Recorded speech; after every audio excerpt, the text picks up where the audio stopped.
Hi, I'm Anna Marie. I'm also 25 years old, and I would like everybody to welcome my mom. Actually, I'm an atheist, and she's a Roman Catholic, and it's wonderful that she came here, and I really appreciate that. Yeah!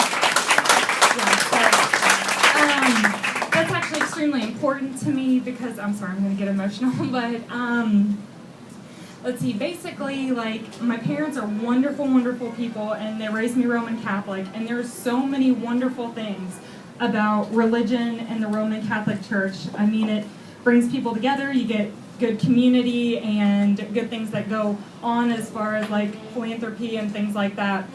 The thing I started noticing was that, you know, you don't need God for that part. You know, we have good community here. We have philanthropy, we get information out, and different things like that. So that's just one of the things I wanted to say. But the way that I became an atheist was actually because of my boyfriend.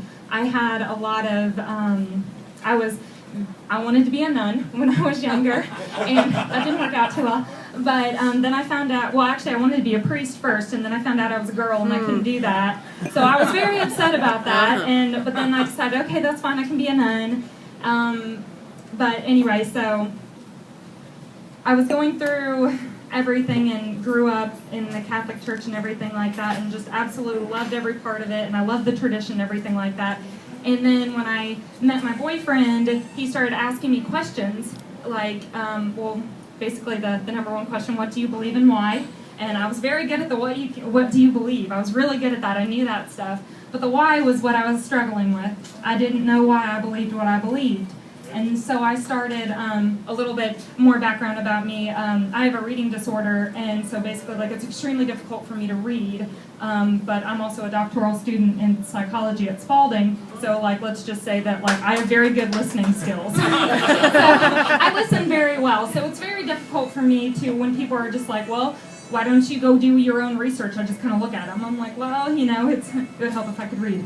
But like, I was able to start talking with people, and so when my boyfriend asked me questions like, well, what do you believe and why? And I started looking at why, and I would ask everybody, you know, like, well, what do you believe and why? And I would ask my other Catholic friends who we would go to church every single Sunday when I was still in college and everything like that. We would go, and I would talk to them like, well, why, you know, why is this the way this is? And, like, why do we believe what we believe? And they would tell me the same thing that I was told over and over when I was a little girl, but it stopped making sense to me because it was just like opinions and you know, appeals to authority and stuff like that. So it was just, I don't know. And so I started talking to more people and listening to more things, and people ask me a lot of times like, well, what was your aha moment? And it was actually when I went into church on Easter Sunday, actually the last time I went to Mass, and the priest was telling the story in the different Gospels. He read each one of the Gospels and talked about the story. And when he was reading it, he was like, well, how can this be? Like, this says that this happened, and this says that this happened from the different Gospels. And I was like, yes, finally. Like, somebody's going to tell me how this can be. Like, how they can be the Word of God and be the same thing when they say two completely different things. And he said, and that's just faith. And I looked at him, and I'm like, what? And it wasn't my aha moment, it was my oh shit moment. I was like, damn it. It just, like, my heart broke, and I don't know, it was awful for me. And for months after, I was angry. I was angry at my parents. Sorry. And I was angry that, like, I felt like I had been lied to. But it wasn't that they were lying. I've come to find out now that my parents they did the best they could.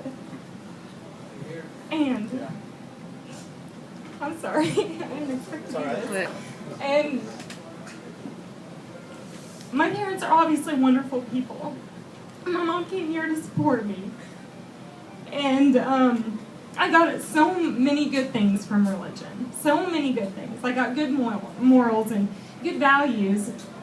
But more so than, like, coming from religion, I feel like that came from you. Sorry.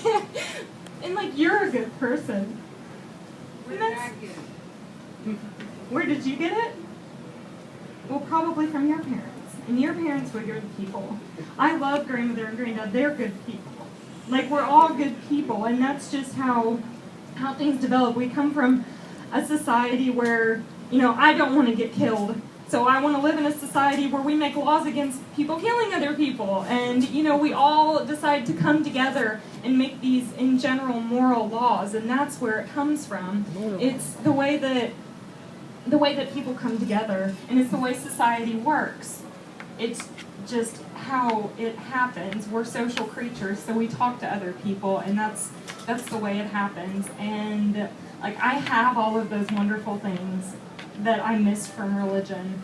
And I was angry in the beginning, and I'm not angry anymore, and we ask where I came from, and for me it's still really difficult because I'm not the smartest person. I can listen well, but I can't read all that well, and so I like to hear other people's opinions and stuff, so I don't exactly understand everything about where we came from and that sort of thing, but I'm okay with saying that I don't know. And my goal is to look and to keep searching. And that's what I feel like I've come. And I don't know. I really thank you for coming. I really appreciate that.